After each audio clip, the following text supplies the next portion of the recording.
West Virginia, there is a huge primary coming up this Tuesday, May 12th, and you need to know some key votes because that's all that really matters in your state legislature. It's all that really matters in Washington, D.C. is how do these people vote on the most consequential issues.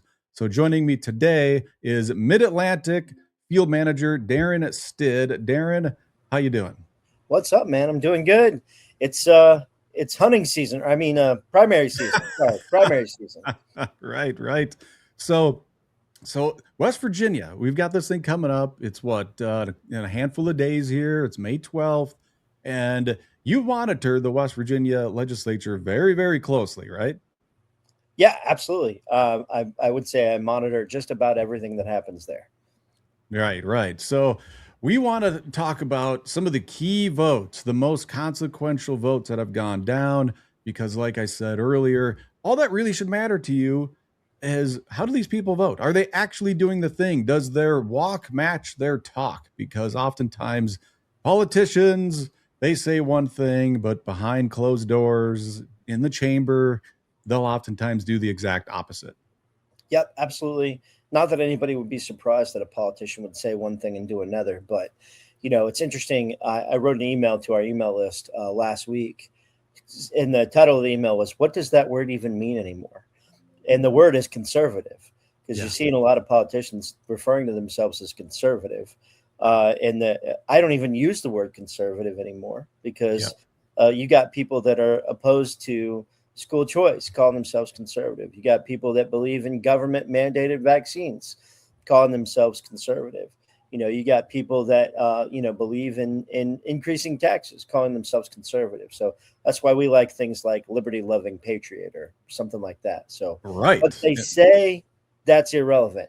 How did they vote? That's what really matters. Right. So I think that's what we want to show people today because look, these legislative websites, every state has them, but they can be a little tricky to navigate. And I'm convinced, government makes their own websites tricky to navigate strategically, but I have no proof of that. So we thought, well, let's jump in here. Let's jump into the West Virginia legislative website. And if you're not in West Virginia, that's okay. We're going to show you generally how these things function. If you want to find a bill, how did people vote for it? Everything's going to be very similar. Of course, where they place these buttons in different states will vary, but we're going to launch the West Virginia legislative site right here. Where do you want to go first? What's like one of these key votes that we should show people, not only how to find this thing, but to find how did people vote?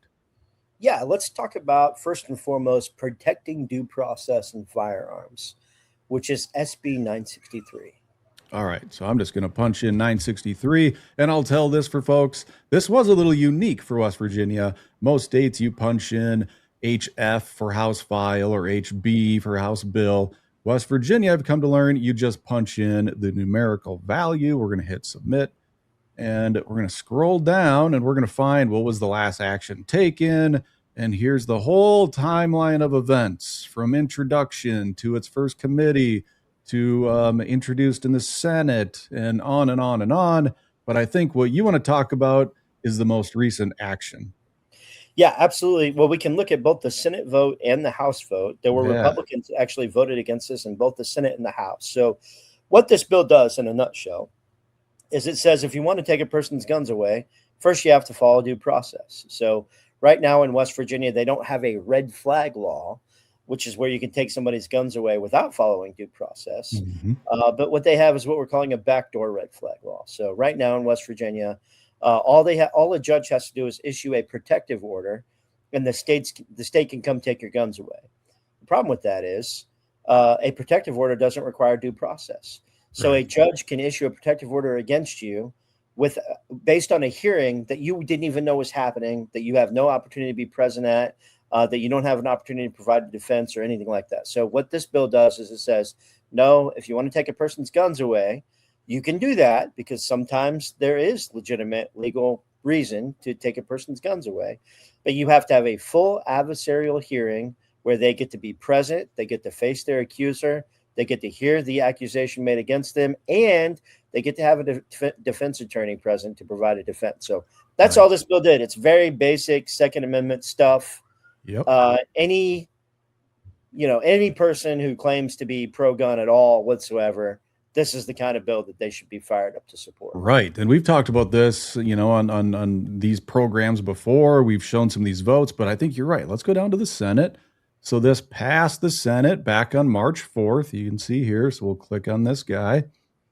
And right here, we'll see how exactly did the West Virginia Senate vote on Senate Bill 963. If they voted yes, right, yays, these are good votes on this particular vote, right?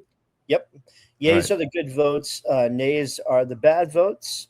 And you can see, we're not going to talk much about names, but if you live in West Virginia, there are many primary challenges happening in the Senate.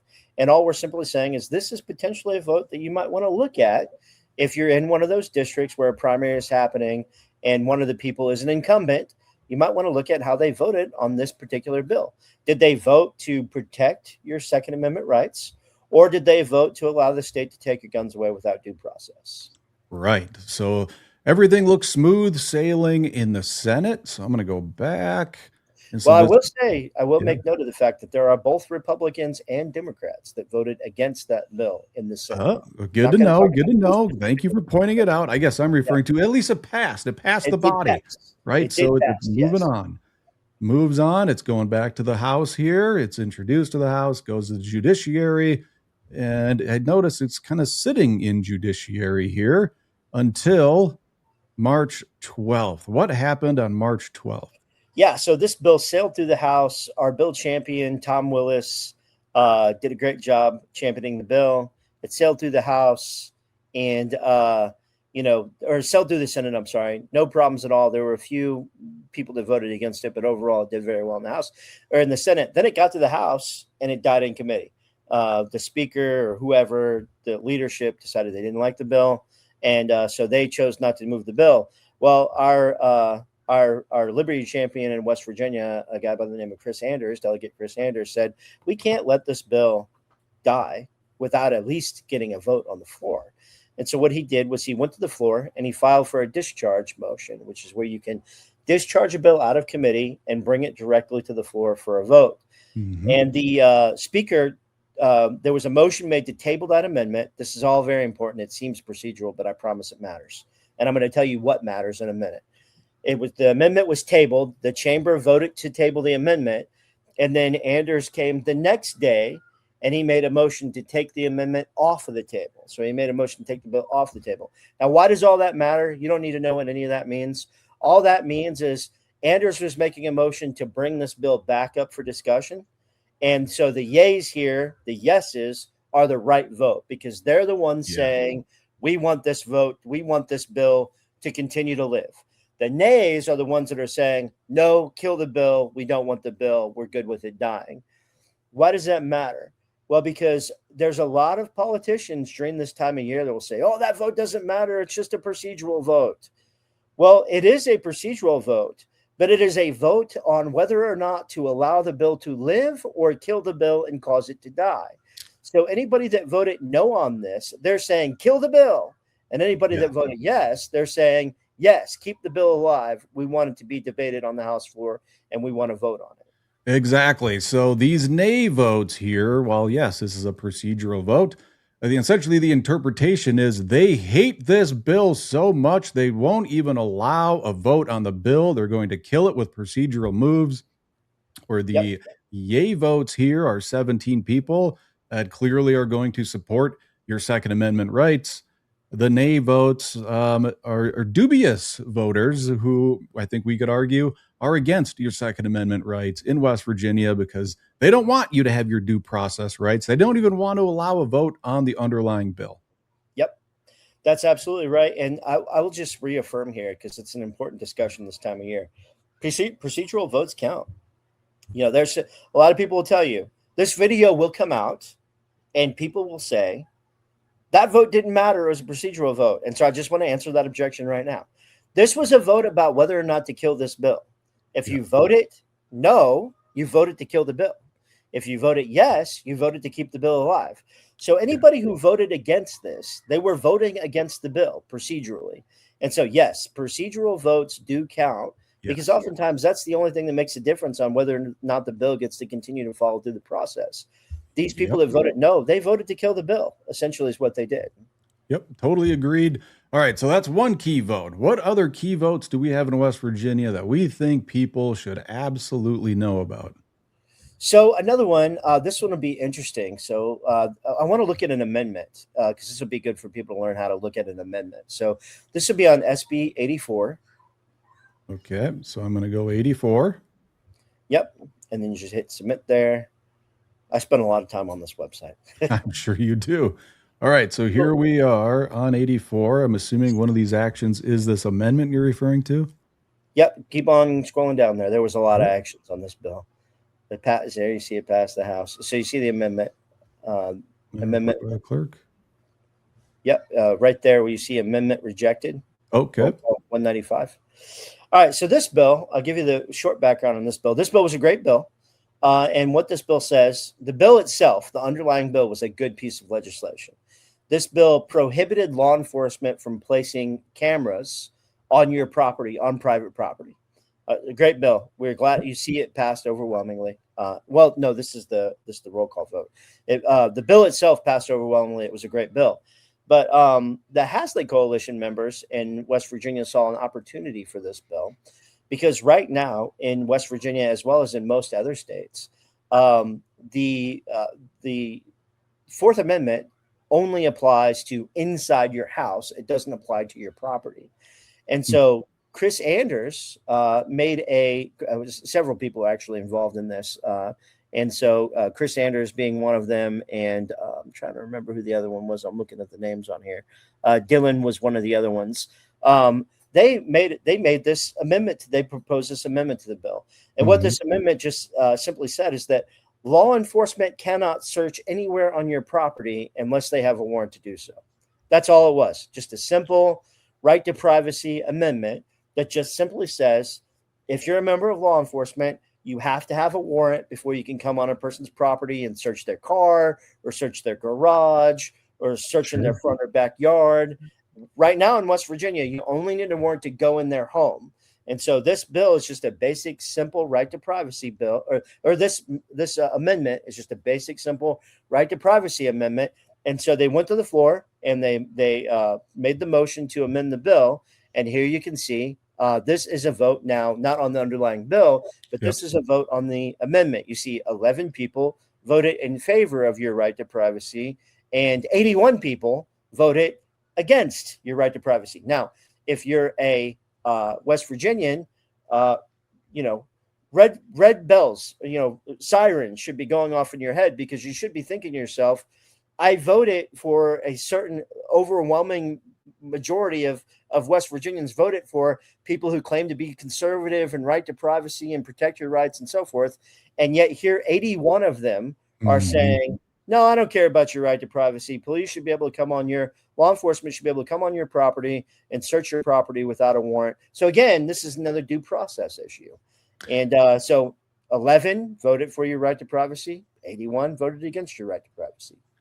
Yeah. So if you're a liberty lover in West Virginia, that sounds like another super interesting vote, kind of getting the weeds on that a little bit, but it sounds like a very great amendment for people's Fourth Amendment right to privacy, to be secure in their people and their properties and their person. Okay. So these 11 folks are all about people's privacy and their Fourth Constitutional Amendment rights. And these 81 folks, not so much, it sounds like. Yep, absolutely. That's an example of a great vote. It does sound kind of niche at first, but if you think about it, if you believe you have the right to privacy and the government doesn't have the right to come on your property without your permission, do you own your property? If the answer is yes, you should have to get a warrant if you want to search a person's property. So basic due process there as well. Yep. We can also look at House Bill 5537. Okay, 5537. Let's go here. 5537. Boom. And what do we have here? So this is a bill. This is a very controversial bill in West Virginia. What this bill did was it said, if you want to homeschool your kids, If your kids are currently in public school and you want to homeschool your kids, what this bill said is if CPS opens an investigation against you, you're no longer allowed to homeschool your kids until that CPS investigation gets closed. And some people may hear that and they may say, well, what's wrong with that? We need to protect children. And I understand that propensity. I understand that the reason why people may think that way. Here's the problem.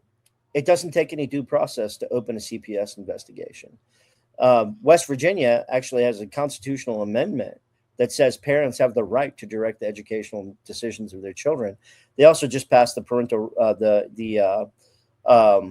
passed a bill last year, the Parental Bill of Rights Act, that again gave the right to parents to direct the educational decisions of their children. Historically, the Supreme Court has ruled that the right to direct the educational decisions of your children is a natural right. It's like the highest level of right that a person could have to direct the educational decisions of their children.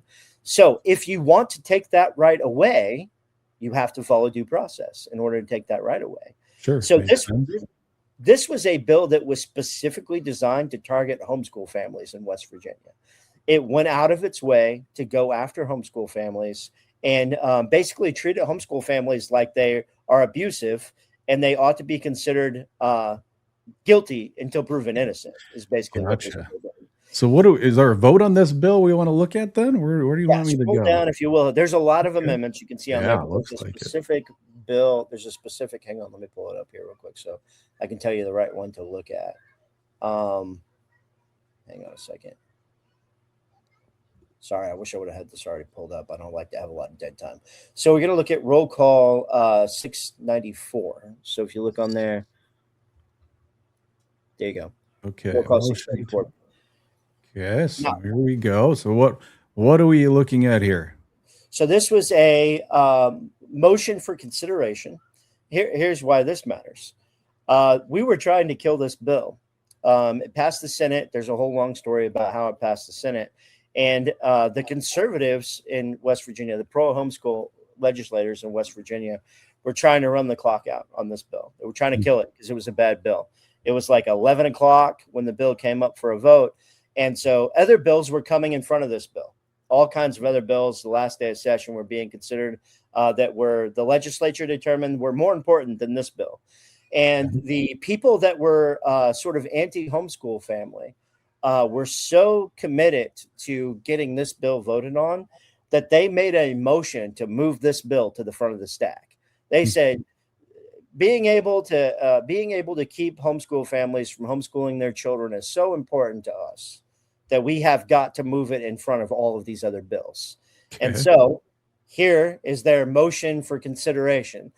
Somebody stood up and made a motion to move this bill to the top of the stack so that we could regulate education more. Mm-hmm. And so you see, this is the best vote. There were lots of votes on this bill that night because there were lots of amendments made to the bill. Some of them made it better. Some of them made it worse. But the great thing about this particular vote is this is a vote on the bill in its worst condition. This is a vote on the bill as it was when it came to the House. And so these 47 people that voted to move this bill to the top of the stack, these are the ones that said, hey, we think it's okay to regulate the rights of homeschool families. We think it's okay to take away your right to direct the educational decisions of your children just based on something as simple as CPS opening investigation. Now, gotcha. If you don't think that that's important, I would encourage you to talk to any private school or homeschool family because they're going to tell you that those particular individuals are often the ones that are targeted most by Child Protective Services, even when they're law-abiding citizens. And so what we were saying with this was, if there are parents that are abusing their children should be taken away. You have to follow due process to take a person's right to direct the educational decisions of their children away. So this is a very important vote because school choice is what's at hand in this vote. Mm-hmm. The right of parents to direct the educational decisions of their children. So this is also another key vote. So on this one, I just want to reiterate this. The yays here are the anti-liberty votes. Yes, and that's very important. And it can be kind of confusing for people because you're saying, well, on that other one, the nays were good. Now the yays are good. Yeah, you got to pay attention. That's one thing about tracking these key votes is you have to pay attention to what was happening when the vote occurred. Sometimes the yays are good when we're trying to push for something. And Yep. sometimes the nays are good when we're trying to push against something. Yep. So the pro-liberty votes are these 49 folks. So this motion did not go through, it would appear.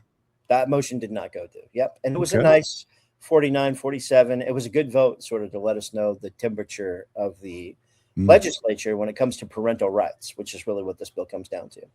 All right. So now we're going long. right. But what I'd like, go ahead.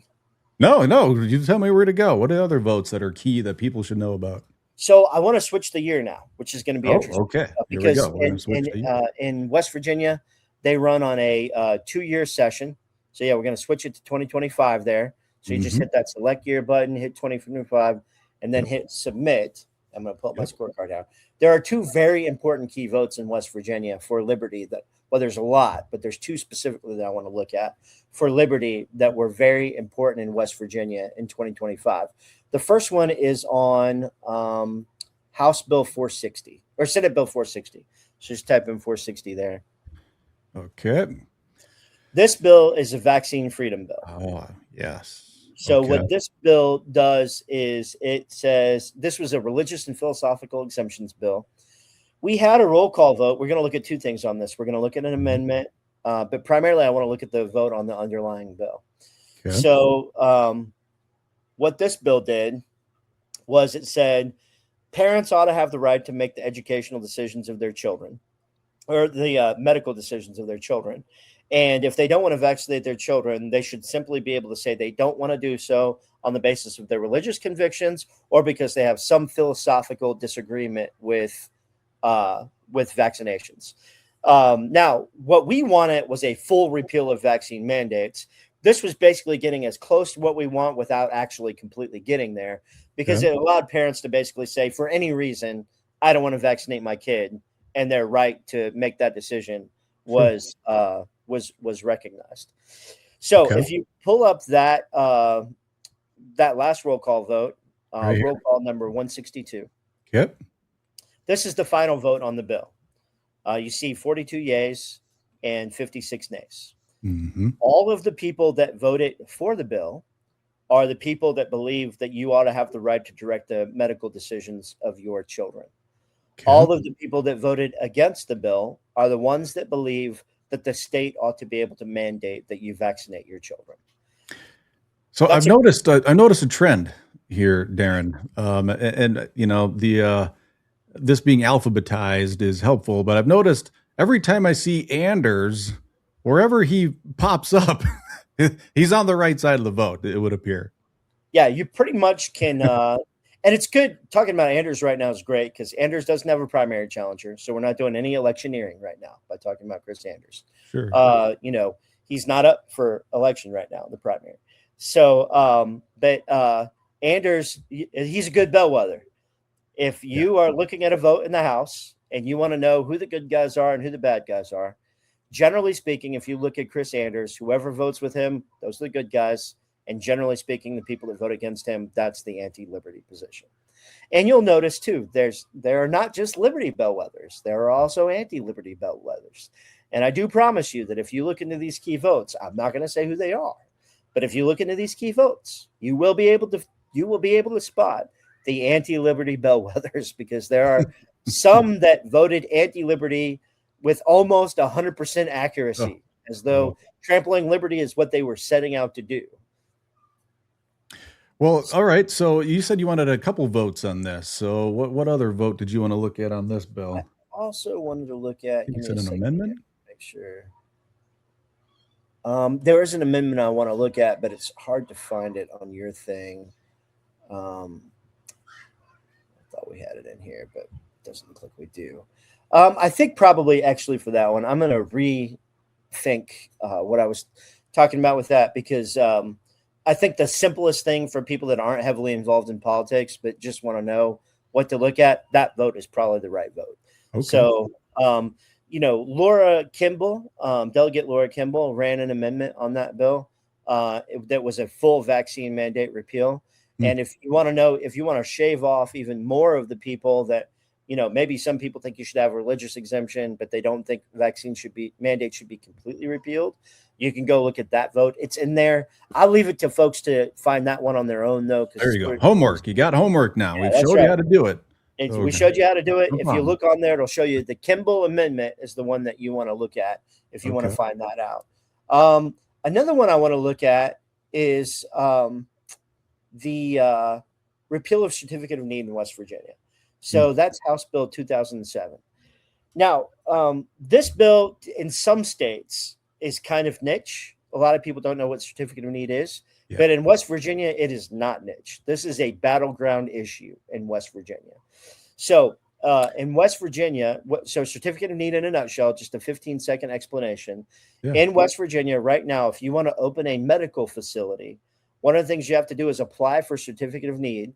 And part of that process requires you to go through the certificate of need board, which is made up of all of the people in that area that already own businesses doing what you're trying to open your business to do in order to get their approval to open your medical facility.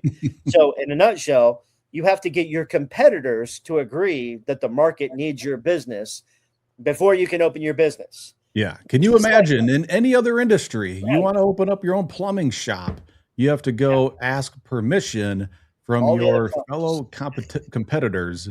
It's ridiculous. And I noticed the speaker's the author of the bill. That seems like an interesting part of the story here. I will explain that. Yeah. So this is one of the most anti-liberty, from an economic standpoint, most anti-liberty policies in the country. The reason that Speaker Henshaw is the author of this bill is not because he's a champion of repealing certificate of need. It's because this was the governor's bill. And so the speaker's name goes on the governor's bills. So the governor wanted this bill, and that's how the speaker's name got on it. So if you scroll down, you're going to see a similar pattern here. So scroll all the way down. You can see the process is much shorter. With noticeably. this one, right? Because it generated in the House. So it did not go through the Senate first. But you notice it got assigned to the Health and Human Resources Committee, right? And you see there, it never came out of the committee. Well, again, we're talking about our friend Chris Anders again, our liberty champion in West Virginia. He said, certificate of need is a great evil in West Virginia. It's destroying the economy. It's destroying free enterprise. And therefore, we need to at least get a vote on this bill. And so roll call number 229 is the one you want to look at there. Roll call number 229. This is Chris Anders running his discharge play. So discharging the bill from committee and bringing it to the House floor for a vote. So this is him making the motion to discharge, and 10 or 16 people you see there agreed with him. We need to fight this. We need to fight this. We need to fight this certificate of need thing right now. And 74 people opposed him. The reason I wanted to talk about this has been a controversial vote in West Virginia, but because among those 74 people are some folks that believe that certificate of need needs to be repealed. And what they're saying right now is they're saying, I didn't vote against certificate of need. That was a procedural vote. Yes, it was a procedural vote to kill the bill. Or a procedural vote to either let the bill live or kill it. And when you voted no, you voted to kill the bill. Does that mean that they're against repealing certificate of need necessarily?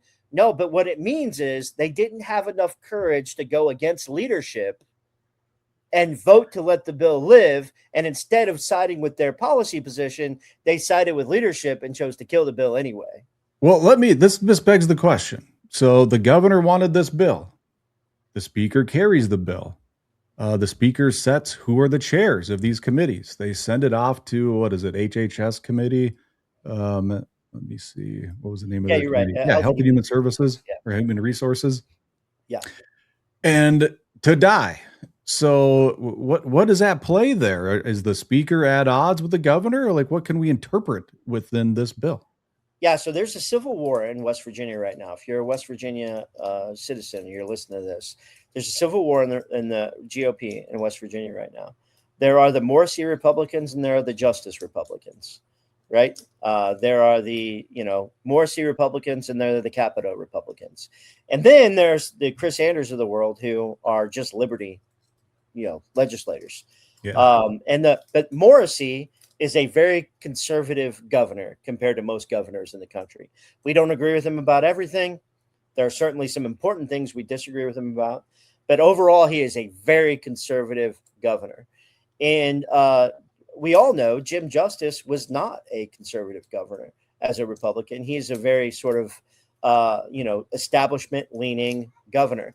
And so, and then I hope we all agree about Shelley Moore Capito, who voted in favor of, funding red flag gun confiscation and that sort of thing.